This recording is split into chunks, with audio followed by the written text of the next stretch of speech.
What's up mga katubol? What's up mga katae? So nandito ngayon tayo sa isang lugar dito sa Baras. Meron tayong titingnan na parang isang hidden na tatagong ganda. Isa itong resort na hindi na siya ngayon nag-ooperate, pero during the 80s and the 90s sikat daw ito. Nagsushooting dito sina Gardo Versosa. Hindi ko lang alam kung ano mga pelikula. Tinatanong ko nga para malaman ko kung ano ba yun, para makita ko pa kung ano pa yung ganda before. Kaya lang hindi na masabi kung anong mga tao rito, hindi na masabi kung anong pelikula yun. So sina Rio Locsin daw,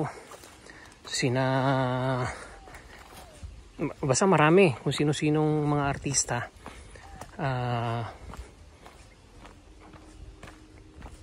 Checkin natin kasi kung ito ay nag-ooperate during the 80s and the 90s, so ilang dekada na siyang wala na. So tingnan natin ngayon kung anong itsura. May nagsabi na maganda raw maganda. So tingnan natin ha. So nagtanong ako dun sa tao dun kanina sa labas at itinuro sa akin itong sagingan na ito. Diretsuhin ko lang daw yung daan at may makikita akong parang mga lumang swimming pool, lumang lagoon, may mga architectural na nakatayo pa, pero alam mo yun, yung parang nababalot na ng mga damo, ng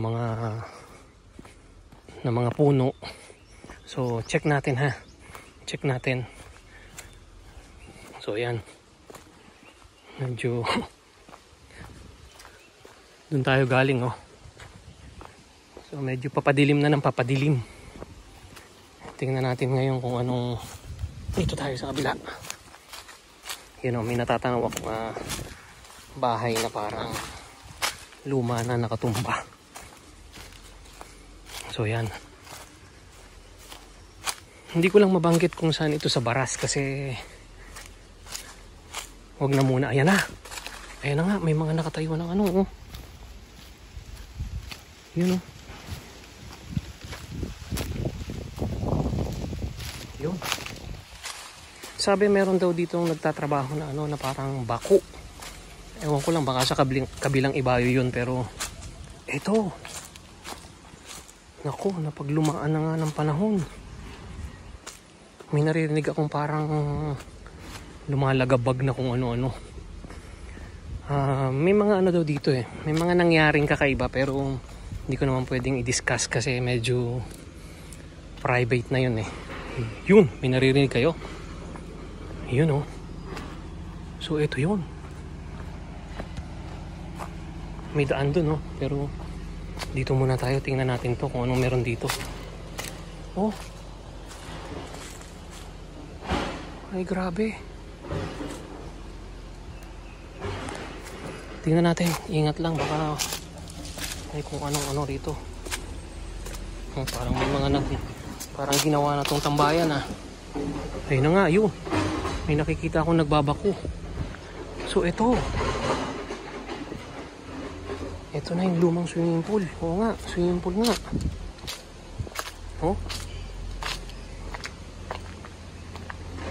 During the 80s and 90s daw, ito daw ay sikat. Yun So tingnan mo dito Yun.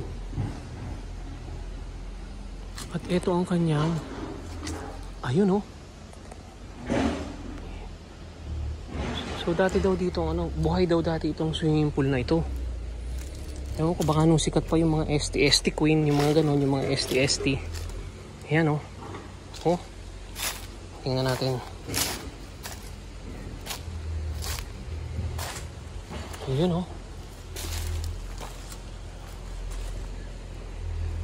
Luso tayo dito.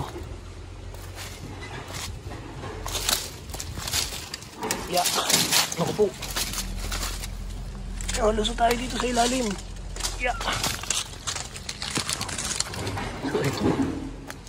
Ito yung dating pool.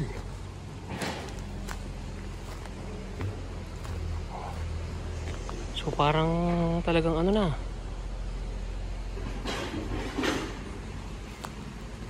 Ayan oh. Oh, malalim to. More than 6 feet to. Ito ang kanyang, ito ang itsura. So dati daw ito ay tambayan, pool, kumbaga parang ano, parang pasyalan. Oh. Yun oh. So kung ano man ang meron dito dati, pilitin nating alamin. Yan oh.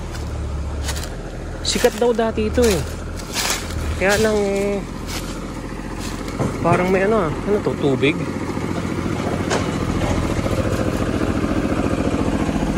So doon tayo nang galing kanina. Yun oh.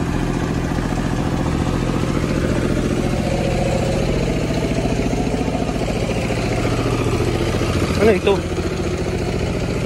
Tubig? Bukal?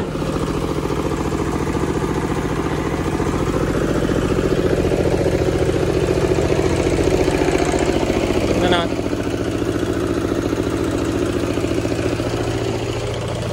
Ayun oh.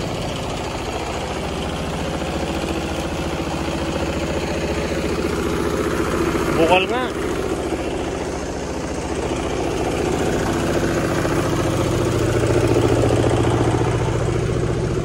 Meaning may structure nga dati dito.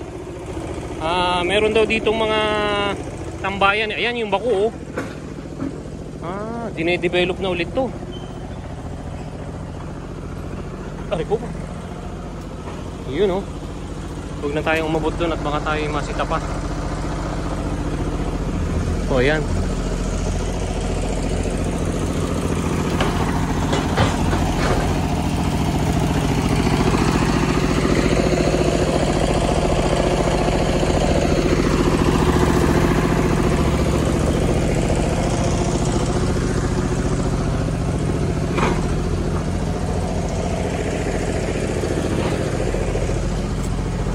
Dahan-dahan lang at talagang medyo yun oh.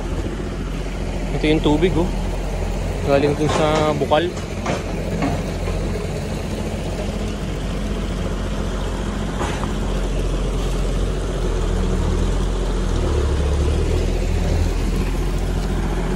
So yan. Malaki daw ito eh. May mga tambayan daw dito sa taas nito. May mga kubo-kubo. Ganyan. At abot pa ata ito hanggang dun eh. Kaya lang ayoko nang pumunta ron.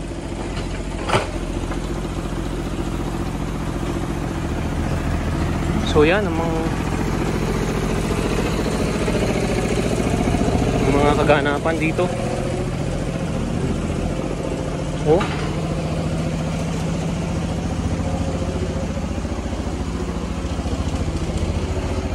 May mga lusutan.